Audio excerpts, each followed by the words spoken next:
তো বন্ধুরা, আজকে আমরা যে বিষয় নিয়ে আলোচনা করতে চলেছি সেটা হচ্ছে mother service commission group D পদের যে রিক্রুটমেন্টের রেজাল্ট সম্পর্কিত একটা বড় জিজ্ঞাসা চিহ্ন সকলের মনে চলে আসছে।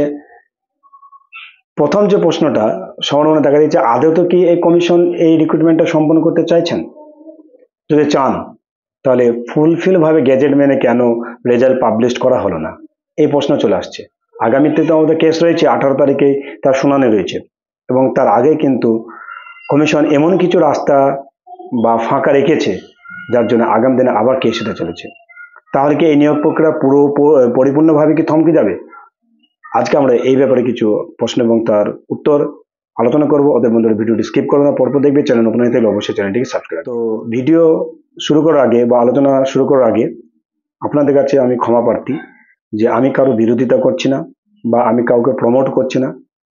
যে প্রশ্নগুলো আপনারা করছেন বিভিন্ন ইউটিউবে, মানে আমাদের ভিডিওর কমেন্টে এবং যে পার্সোনালি, তো সেখানেই সেই সমস্ত প্রশ্নের পরিপ্রেক্ষিতেই বা আপনারা যেভাবে এগাচ্ছেন তার পরিপ্রেক্ষিতে কয়েকটা কথা আমরা মানে এই ভিডিওতে আলোচনা করতে চলেছি। প্রথম যেটা বলছি, এই সমস্ত কিছু মূলে রয়েছে কমিশন। অর্থাৎ যদি রিক্রুটমেন্টটা সম্পন্ন করে তাও সে কমিশন, এবং সেটা কোর্টের তত্ত্বাবধানে। আর যদি এই রিক্রুটমেন্টের ভিতরে যদি এই যে প্রশ্নগুলো রেখে যেটা কোর্ট কেসের উপযুক্ত এবং কোর্ট কেস হতে চলেছে, সবটাই কিন্তু কমিশন দায়ী।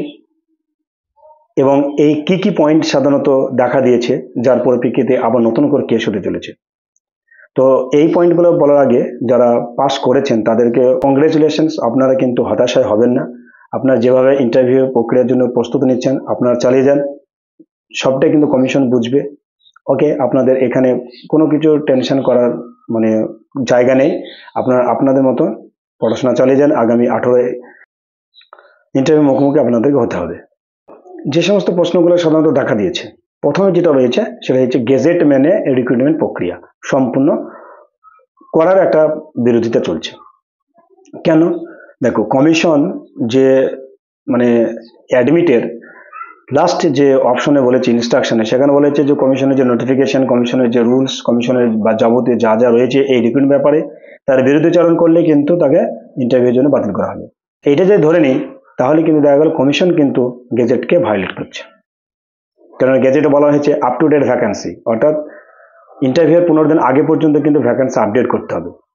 সেই 2010-11 সালের নোটিফিকেশন, যেখানে 200 থেকে 300 মধ্যে ভ্যাকান্সি ছিল, মানে কমিশন কোর্টে যেটা বলছে, এবং আপনারা যেটা বলছেন 3000, কমিশন বলছে 250 থেকে 300, সেখানে 297 জনের ভ্যাকান্সি দেওয়া হয়েছে।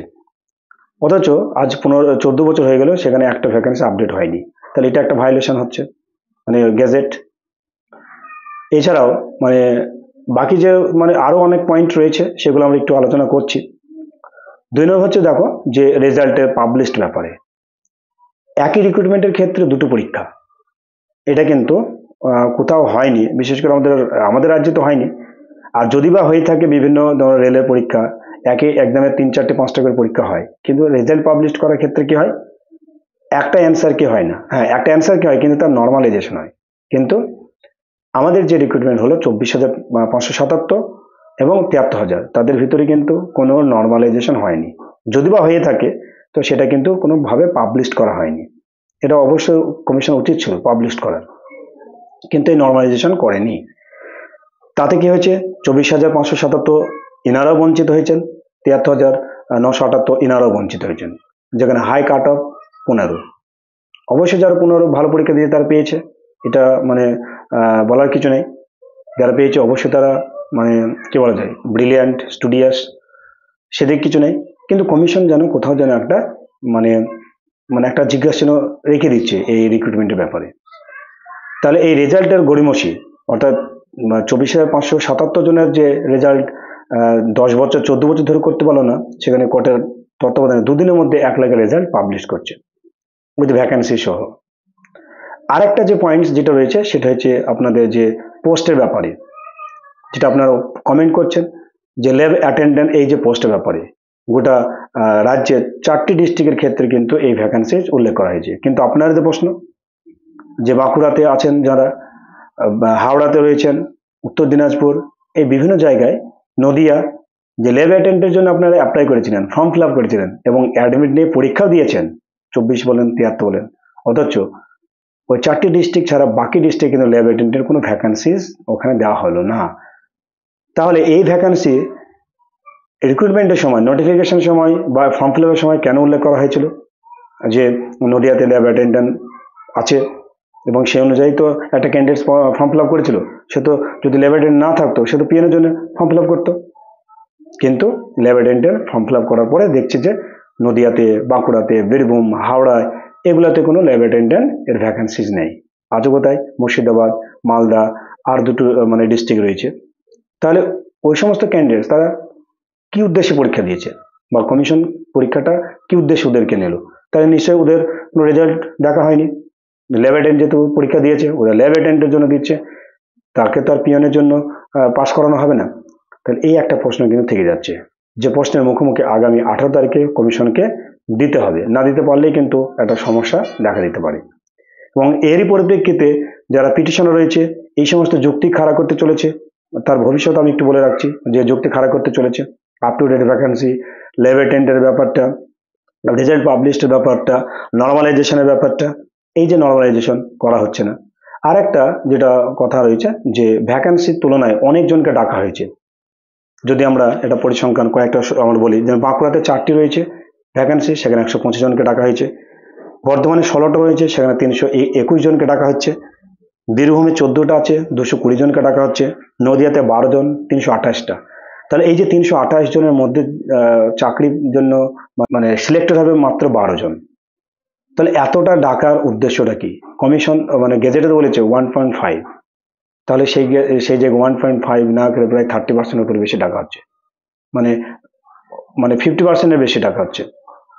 এইটাতে আমিও একমত যে ডাকার এতে কোনো মানে প্রবলেম নেই, কমিশন এই দিক থেকে কিন্তু প্রবলেম নেই। আপনারা হয়তো জানবেন যে 1:5 ডাকা মানে ডাকার কথা, কিন্তু সেখানে বেশি ডাকছে কেন? গেজেটে কিন্তু এটা উল্লেখ আছে, এটা কিন্তু কমিশন মানে খারাপ করেনি। ভালো করে দেখবেন, আমি একটু বলছি, আপনারা একমত হবেন যদি গেজেটটা একটু পড়ে থাকেন। এর আগে আমি একটা ভিডিওতে আপলোড করেছিলাম যে প্যানেল কিভাবে প্রকাশ হবে, কোথায় হবে, ডিস্ট্রিক্ট ওয়াইজ না তোমার মানে স্টেট ওয়াইজ। ওখানে কিন্তু আমি গেজেট উল্লেখ করে, মানে গেজেটে যেটা বলা ছিল সেটা আমি মানে পড়ে আপনাদেরকে বুঝিয়ে দিয়েছিলাম, যে এখানে বলা ছিল যে হ্যাঁ 1.5 এই অনুপাতে ডাকা হবে। কিন্তু তারপরে একটা কলমে কিন্তু বলা ছিল, এটা কিন্তু মানে ভুলে চলবে না, এটা কমিশন মানে সবটাই যে কমিশনের দোষী নয়, এটা কিন্তু একটা মানে পজিটিভ দিক রয়েছে যারা ডাক পেয়েছে তাদের জন্য। কেন 1.5 যদি ডাকতো, তাহলে তোমার ওই যে 4 জনের মানে যেটা রয়েছে কি 4 জনের ভ্যাকান্সি, তাহলে 1.5 করলে কত হবে? আর একটু মানে ওই 125 তো হবে না, একজনের জন্য 1.5 গুণ, তাহলে 4 4 মানে 6 জনকে ডাকা হবে। তো সেই জন্য 125 জনকে ডেকেছে।